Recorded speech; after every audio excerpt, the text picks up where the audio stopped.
বিরুদ্ধে আজ শুক্রবার মিছিল কলেজ স্ট্রিট থেকে হেদুয়া পার্ক পর্যন্ত। বিভিন্ন সামাজিক সংগঠন, ছাত্র সংগঠন এবং মানবাধিকার সংগঠনের যে একের পর এক এই ঘটনা ঘটবে, এই ঘটনা বাড়বে এবং আমরা এইখানে যেটুকুও করছি, যতজনও করছি,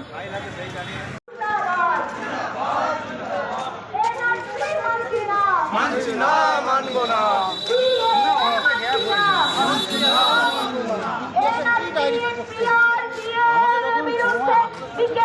জোট বাঁধুন, এনআরসি, এনপিআর, সিএএ দিয়ে সাধারণ মানুষের নাগরিকত্ব কেড়ে নেওয়া চলবে না।